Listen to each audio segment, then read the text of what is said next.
You're listening to the Wealth Mindset Show, where Hicks and Zerker Capital Management's team of finance professionals, portfolio managers, and a life coach come together to tackle complex topics in finance and retirement planning so you don't have to. From investment strategies and wealth management to tax planning, retirement income, and aligning your money with your values and purpose, the Wealth Mindset Show offers the tools to thrive. All right. Hey. Welcome back to the Wealth Mindset Show, where the Hicks and Zerker team helps you manage wealth, navigate retirement, and make smart decisions for a secure, meaningful future. I'm Austin Wilson. Chief Investment Officer. I did not mean new to. title. Yeah, well, that's all right. Hicks and Zerker Capital Management. It's new to you. Yeah. Starting this year. It is. And I'm Josh Robb, Director of Wealth Management at Hicks and Zerker Capital Management. Still there. Still doing that. Same guy. So, but yeah, that's a big announcement. Yeah. I mean, we are have now officially January 1st, 2026 is when it started, but you are a partner at Hicks and Zerker Capital Management with Tony and myself. So we are glad to have you. Yeah, I'm excited. And we're looking forward to a lot of success in the future. So that's one big news. Yeah. How was Christmas, New Year's? We're on the other end of that now. New Year's, Christmas, it's all good. It's all for the kids, You do it for the kids. Kids have a lot of fun. Kids get a lot of stuff. We have a lot of generous people in their lives. Minivan's been full multiple times of things that they didn't know they wanted or needed, but they got. They have it. So we're in the middle of purging on the other side of that to get rid of the old stuff to bring in new stuff. But save boxes so that the kids absolutely could donate some things and clear up a little bit. And now we're in the return a bunch of things that you bought and didn't need or all this other stuff phase. And I saw some statistics about how January is crazy for returns. Oh, I bet. And there are startups and apps that will help you return stuff. Oh, nice. It's like it's like a subscription, I'm sure. Or you pay a fee to help them for $3 to return your $20 item. They'll return it for you. I don't know. Yeah. But anyway, so we're kind of in the middle of all figuring that stuff. Stuff we bought in Columbus and didn't end up needing, whatever. We have to drive back to Columbus to do a return. Yeah. Nah, we'll sell it on Facebook Marketplace. That works too. But no, kids are good. Life's good. What about you? Yeah, we there's a new thing, and a couple of our kids had a version of it, but it's so Malachi, my 11-year-old, he loves basketball. He loves whatever sports season he's in. He's currently in basketball. Yeah. So if you've ever been home and had a kid dribbling a basketball in the house, it's no fun. No, after a while, rings it just kind everywhere. So they make these new things called silent basketballs. Okay, I like silent basketballs, which are exactly what they sound like. It is best time to describe it, a foam. Okay. And when you dribble it, it bounces like a regular basketball does for the most part. It's not the same weight, but it moves pretty close. Yep. Does not make that loud noise. That's awesome. So he can be in there and just dribble, and it's soft. It's softer, so he's not going to break things. Yeah. So he got that. And then a couple of my kids got silent volleyball. Same idea as you could bounce it off an indoor wall and it won't scuff it or mark it. It's softer and it's quiet. So that helps with the noise. I would imagine for sure. So. And so that was a big gift for one. And then it's been hanging out. We all stayed healthy, relatively, just small colds, but nothing big. That's good. Which is always everything's been going around. Yeah. Well, I guess at our kids' school, the week before Christmas, in one of the kindergarten classes, so let's say they have roughly 30 kids in their class, give or take, 4. That's how many kids were in the class, not out. That's how many kids were in the class. And so thankfully our kids stayed, like I said, relatively healthy through it also. That's good. Yeah. Well, we are here in 2026. 2026. And if any of our listeners for a long time remember, sometimes we do prediction episodes. Yes. Where we say, we're wrong all the time, but here's what we think is going to happen in the next year. Yes. So here's what we're doing today. Josh and I have actually printed off. We've not done this and wrote it. We usually do this in a shared Apple Note with our iPads, so we know what each other's going to say, or we just know the points we're going to talk about. We have an outline, and then we had to make our own predictions, and we're off secretly. the grid, so we don't know what everyone's going to think. But we've got interest rate predictions, we've got market predictions, we've got asset class predictions. All of these are going to be wrong. None of these are investment recommendations. They're just because they're going to be wrong. Our guesses in the future with for me at least, no basis in my prediction. I would say there is more of a chance of these being wrong than right. Yes. On any given thing. But it's going to be fun, and that's going to be interesting to see what everyone thinks on. And this is a great opportunity for you as a listener. You see this episode on YouTube Facebook or wherever you see it. Or Comment listen to it. some of these. Yeah, comment on some of these things and see if you could put your predictions into, because that'd be kind of an interactive way. Yeah. But we're going to start with some big picture Yes. thoughts. So this is 2026 overall, big picture, market themes. The biggest one, and this kind of shaped the way the market went in the fourth quarter specifically of 2025, was interest rates and the Fed.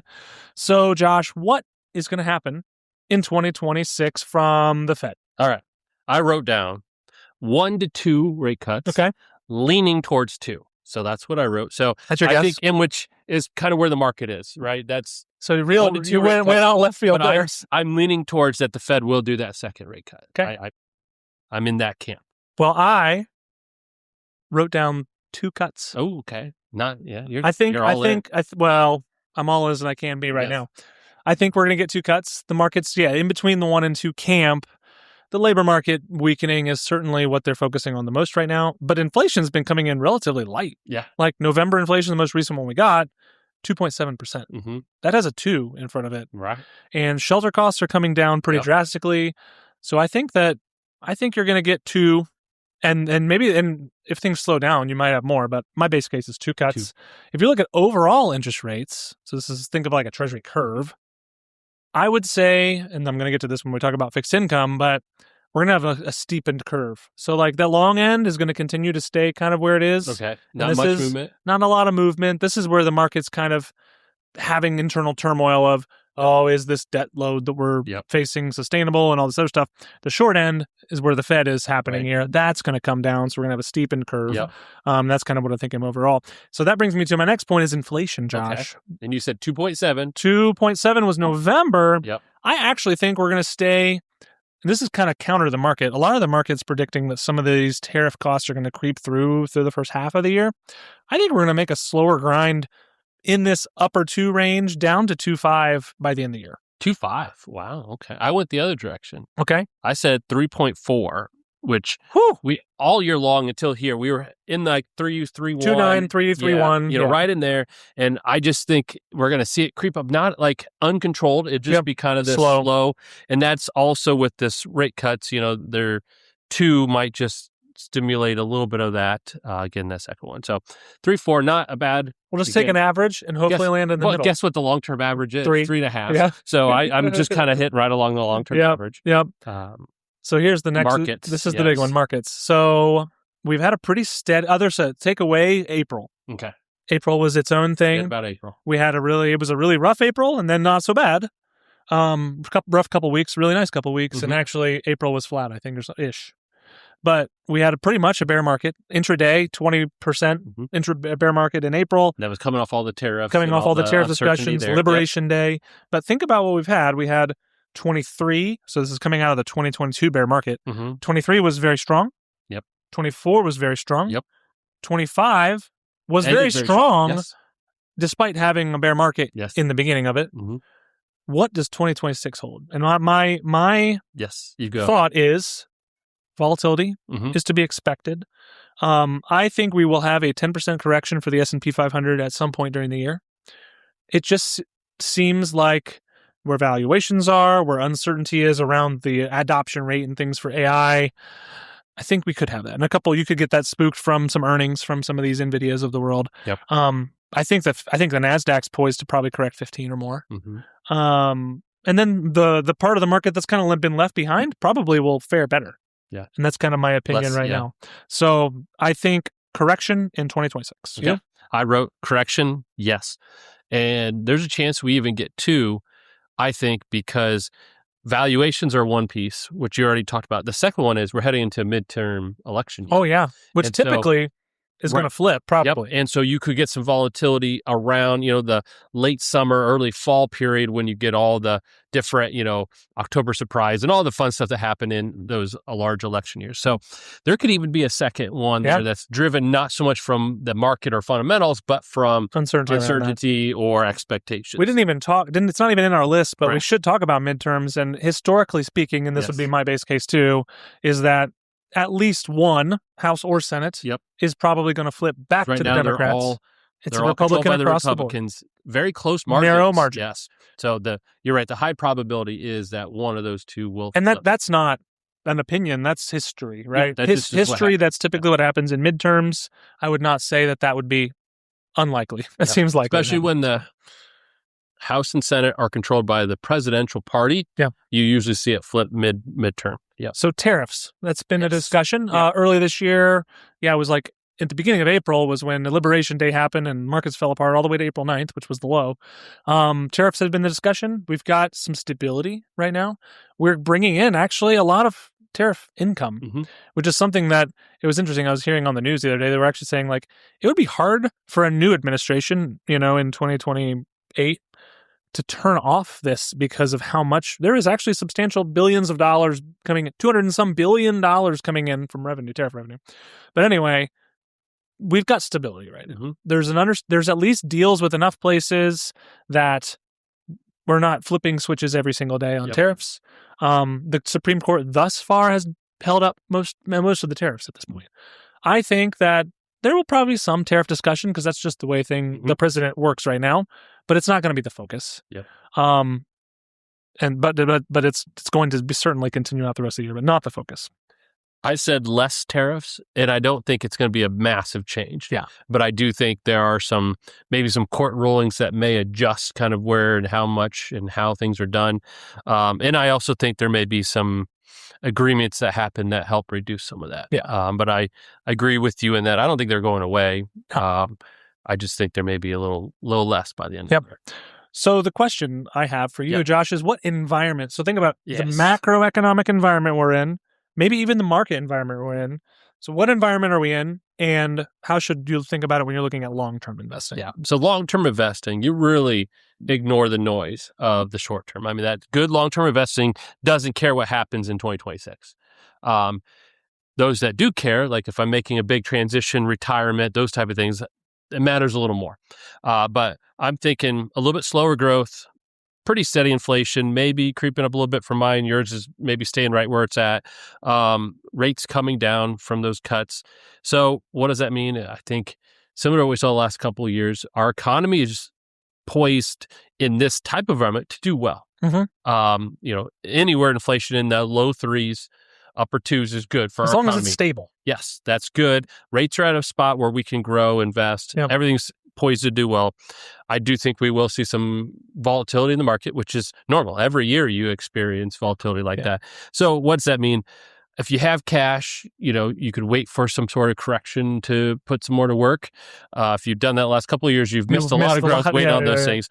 And then just be mindful that long-term money, don't try to time anything. No.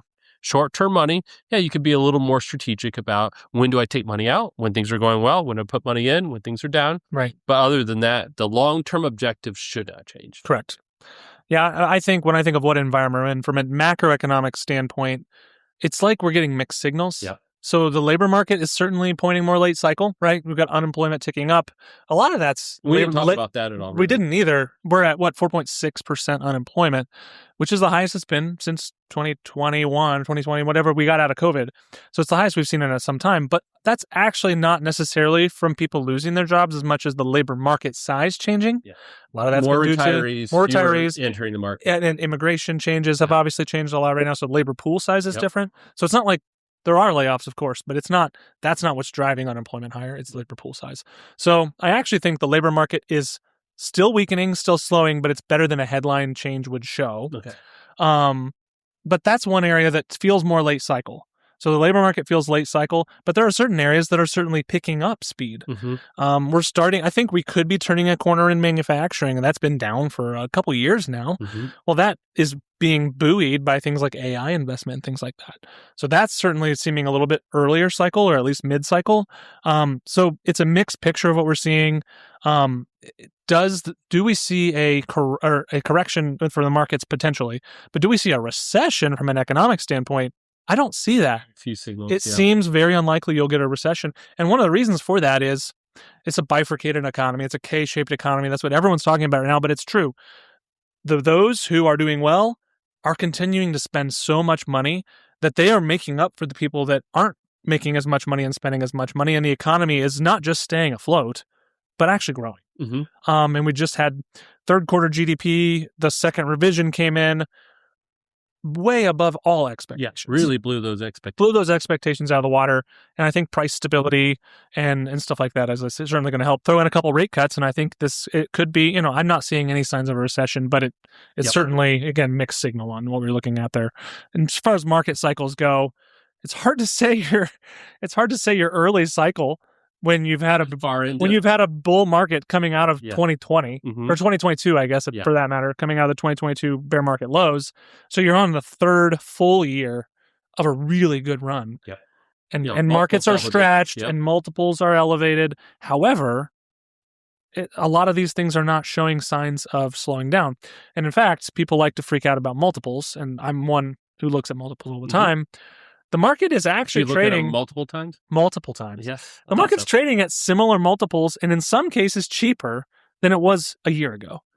And yet the market's was 18% higher on a total return basis in 2025. So where did that come from? Earnings growth. Yep.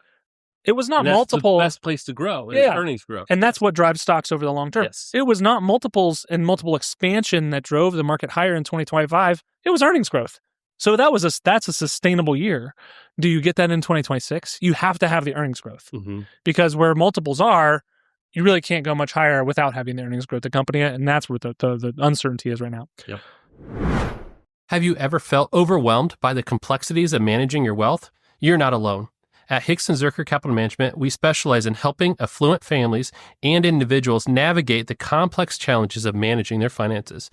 Wealth management is all about combining thoughtful financial planning with active investment management to help you reach your goals. Our process is designed to guide you toward what truly matters because we believe wealth isn't the destination.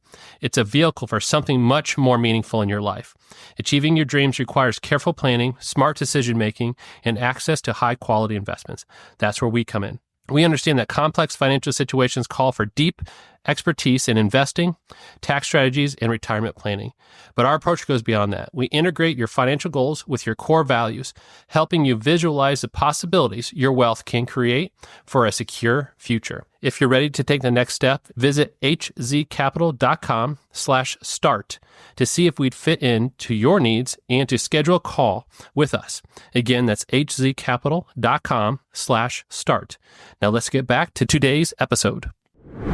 So let's talk about themes. Themes for 2026. So AI has been the big theme. Coming out of this was all the way from the end of 2022. ChatGPT was launched. Everyone uses it every day, right? Or now Gemini is becoming quite popular. Gemini is popular. Mr. Samsung and Google guy. But yeah, AI, innovation, growth. The question is, does the AI theme, some people call it a bubble. I'm not willing to say that yet. Does the AI theme have more room to run? I think so. I think, again, you mentioned it, is you had kind of in the tech area, the first expansion from this new technology. Right. And now it's sort of seeping into other areas, manufacturing. There's other spots that are saying, hey, we could take and utilize this technology for our own benefits. Totally. And you're seeing it kind of ripple through other areas. And I think that's where you're going to see most of the growth is tech companies have already kind of started to price in everything they can do. Oh, yeah. But you're going to get that ripple effect where other people are asking and demanding more need and use, which will help those tech companies still. But in general, it's going to be the manufacturers and distributors and those areas where they said, hey, we can innovate and make this more efficient. Yeah. Oh, yeah. And I think that's where you're going to see most of it. So it's like you read my paper before We really didn't. It's like you've told me this. It's like I've told you this before. No, my thought was, does the AI theme have room to run? Yes, but it's more from the next level is what I think, right? So first level that you think of when you think of tech, when you think of AI, is NVIDIA, right? It's the chips, it's Broadcom, it's AMD, it's all these AI chip manufacturers. Well, then, they, like you said, they are pretty much how much more growth could be priced into what they're going to do. It's not. They are capped out. Yep. Their capacity is capped out for that matter. They can't even make anymore. But what's the next level that's going to lead that theme higher? Is going to be the picks and shovels, is what I call it. Right. This is the things that are implementing and that are the infrastructure behind AI, and that's where I think hardware, data centers, logistics, servers. Yep. These sort of things are going to be where the next leg's higher. So the market leaders, what's going to perform best? What's going to perform worst? I think that it's going to be a broadening theme in 2026. And I probably said this last year if anybody would have asked me, and it didn't work out. And there's some things that they don't work out that way. But I do think that we're going to have that broadening theme. And I think that you're probably going to have decent returns from a lot of these AI leaders. But I think if you're looking for what's going to do best, it's going to be some of these catch-up plays, things that have gotten left behind and things that are supporting the AI team. And what's going to perform worst? Well, it's a couple interesting things that could do poorly. There's a lot of risk in the consumer. The high-end consumer is doing very well. The low-end consumer is not. But the valuations are so bad on those, or attractive in terms of beat down, that they actually could do okay. So it's really hard to find something that can perform the worst. But it's really what could do the least good. Because I think we're kind of in a Goldilocks environment right now. And, I don't know. That's a tough one to call. I wrote down for doing well, and this is something that came from you, but financials, if the Fed does continue to cut rates. Steepening yield curve. And then the change in the yield curve, I think financials are poised to do well, especially insurance. There's a lot of areas, not just traditional banks, that I think financials are one. And then on the other end, I think, if you're going to have to pick a tech to me is the one that's just valuations make it hard for them to have a third year in a row of just such good runs. So I agree. I don't necessarily think they're going to do bad, correct, but not do as well as some other sectors. My weakest sector, if I was to pick a sector, would probably be materials. And that ties into my lower inflation theme. Material companies typically do very well when inflation's high. Okay. It's a price plus kind of, or a cost plus kind of business. So as they can kind of increase their prices as the commodity prices go up. But commodities are down, so their margins are going to be down, and inflation's low, so their ability to increase prices is going to be lower. So that's going to be my laggard sector. Asset classes. Yeah. So outside of just talking sectors. Fixed income. What do you think about bonds? Again, this goes more to kind of where we were going to close, but I'll do it here, is long-term growth. We talked about what do you do as a long-term investor, ignore the short-term volatility. How do you grow your money long-term? Equities. Yeah. Historically speaking, equities are the best asset class to not only beat inflation, but give you the best purchasing power down the road. Has the most volatility because of that. Totally. It's a trade-off. There's always a trade-off. Yep. If I want to take more risk, I should expect more return. Fixed income's place in a portfolio is to dampen the short-term volatility, and you do so if you need money in that interim short period of time. So for retirees, those type of people. So fixed income, again, if interest rates are coming down, fixed income usually does well. Right. There's less concerns about fixed income at this point. Yeah. Not a lot of any kind of, like you see municipals you're just not seeing a lot of bonds struggling. Right. And I think they'll do well. But where do they fit? That's the bigger question. And that's the one, to me, it's like, only if you don't or cannot stomach the long-term volatility do you incorporate fixed income in. Oh yeah, it's never going to be the growing piece of your portfolio. That's not what it's designed to do. When I think of fixed income, I think of the term I think that the 10-year, for example, is what everyone looks at probably most for fixed income yields. I think that is going to be relatively choppy, but sideways throughout the year. And you're going to have the short end coming down, the long end staying elevated. So really what you're going to get is an offsetting, the price is going to not be where you get your return in fixed income. Yeah. It's going to be clip the coupon. Yeah. Right now you're getting 4.2%. The income. 4.2% for the ag, 4.2% for the 10-year treasury. It's probably what you're going to get. It's 4-ish% for fixed income. Yeah. Which, that's what it's for. Historically, clip the coupon. That's above the long-term inflation number, kind of where we're thinking inflation will be. So you're going to net positive out of it. Yeah. So I think bonds are going to be about 4% for the year. Commodities? Commodities is an interesting one. So oil obviously is in the doldrums. It's just beat down. Gas prices are good, which is great for gas. I filled up for $2.11. Wow, that's good. The other day. Yes, 2 cars I think because I was like, I got to do this. Get the other car and bring it. Yeah, that's right. But gas prices, because of all the oil, we have so much supply. Yeah, we and the rest of the world, for that matter, OPEC, generating and drilling for and producing so much oil that it's going to keep a cap on prices. So I think that's going to that could be a tail or a headwind for energy prices in terms of the sector. But I think that really, which I'm not super bearish on because I think a lot of that's priced in, but I also think that is going to keep just the price of oil is going to continue to remain pretty low. Gold and silver is what everyone's asking about right now. Oh yeah. Huge moves. Get those biggest winners of 2025, right? I think that they're going to be negative. You think it'll be down? Gold and silver be negative. It's hard to see gold sometimes, and I don't think it's a perfect hedge, but gold sometimes does well when inflation is higher. Inflation is coming down, so it's hard to get super excited about buying gold when inflation's on the way down. And yeah, people like to talk about central banks and geopolitics, but I think after the massive run in 2025, both gold and silver are down. Bitcoin's your wild card. Yeah. Well, I was going to say, though, before we get to that. Oh, yeah. Do you think, and this is a good question for you, sorry to put you on the spot. Put me on the spot. With chips, there's a lot of precious metals that go into chip making. Silver specifically. Yeah. Some so gold. Do you think that's going to help cushion some of that by a new or a higher demand source for it? Because, again, part of precious metals is it's limited quantity. True. You only have so much. I would say that would come more on the silver side of things than the gold. Gold is used some in manufacturing, but it's not used a whole lot. Silver is used quite a bit, but I also think a lot of that is already priced down. Okay. So that's where I think you get one whiff of bad news, silver could fall double digits easily. So I'm kind of bearish on that. And then like Bitcoin is the wild card. It's not a commodity, but we're going to put it in that bucket. Alt, whatever you want to call it. I'm not even going to put a guess on it. Okay, I will put a guess on it. Yes. I think it'll be negative from its $80-some thousand level, but it's going to be all over the place. Hit 120. 100, right? 120. 120. So you don't think it's going to get back to all-time highs? I think 2027 maybe, not 2026. Okay. So what are your thoughts on those classes? Yeah, precious metals, that's a hard one because there's that sense of like securities people have with precious metals, gold, silver, right or wrong, anything you can collect and store it somewhere, and it's there, right? Yeah. There is some truth to it in that there's historically always been a demand for it, so it does hold value. It fluctuates. It's hard to get rid of all the negatives, but I do think that if we do get some volatility, you're going to see them, because especially since the prices are good, people continue to flock that direction. Yeah. So I think volatility will factor into that. I don't think it's going to do nearly as well as it was gangbusters in 2025. And then Bitcoin, I think the key to this one will be regulation.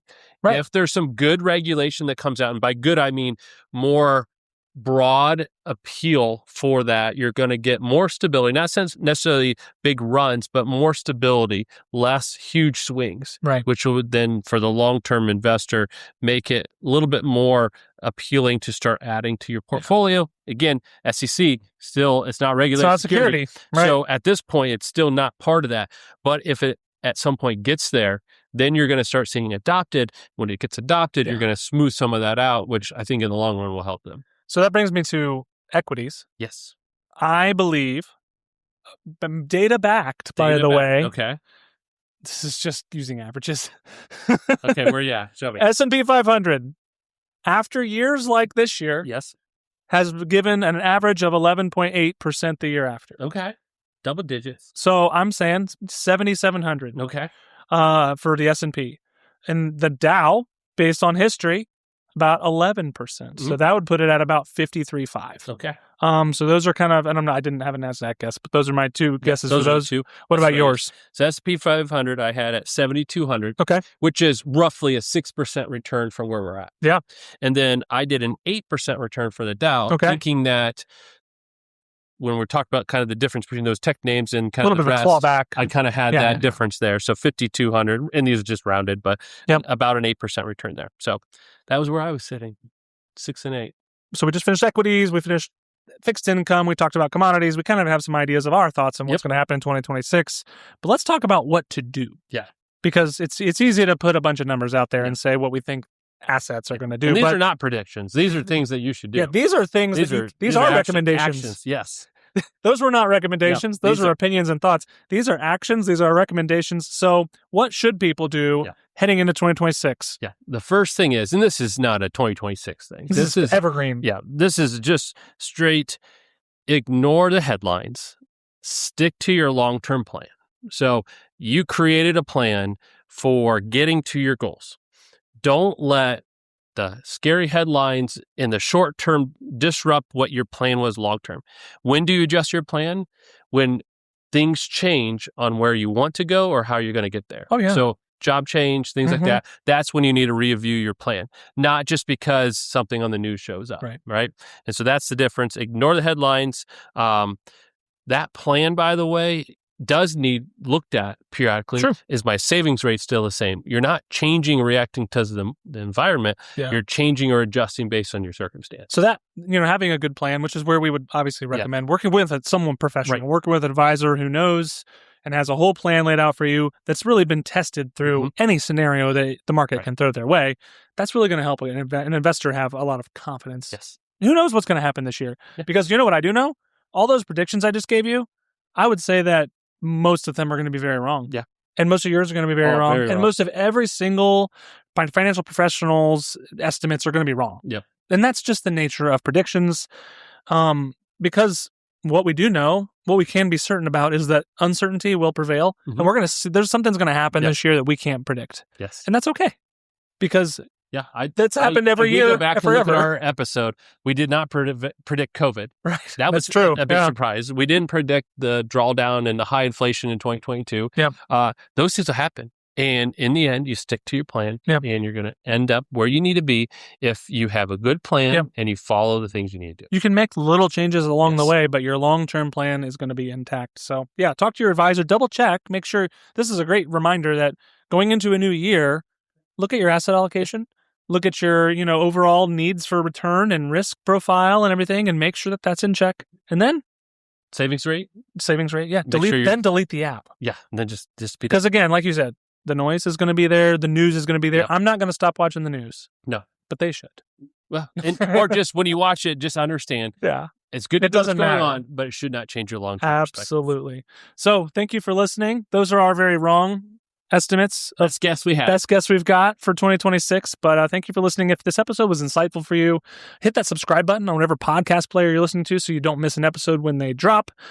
Be sure to follow us on social media. You can put your estimates of what's going to happen in 2026 in the comments on those. We'd love to hear from you. And then if you're ready to, find out what we do at Hickson Zuercher Capital Management, we think we're pretty cool. We do some pretty unique stuff here. Head to hzcapital.com and check that out. And you can get show notes and free resources like the timeless principles of investing at thewealthmindsetshow.com. Otherwise, thanks for listening, and we'll see you next episode. Talk to you later.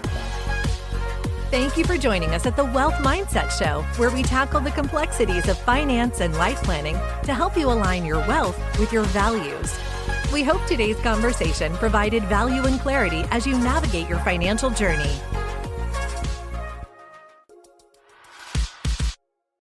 Your hosts work for Hickson Zuercher Capital Management, and all opinions expressed by them or any podcast guest are solely their own and do not reflect the opinions of Hickson Zuercher Capital Management. This podcast is for informational purposes only and should not be relied upon for investment decisions. Clients of Hickson Zuercher Capital Management may maintain positions in the securities discussed in this podcast. There is no guarantee that statements, opinions, or forecasts provided herein will prove to be correct. Past performance may not be indicative of future results. Indices are not available for direct investment, and any investor attempting to mimic index performance would incur fees and expenses that could reduce returns. Securities investing involves risks, including the potential loss of principal, and there is no assurance that any investment plan or strategy will be successful.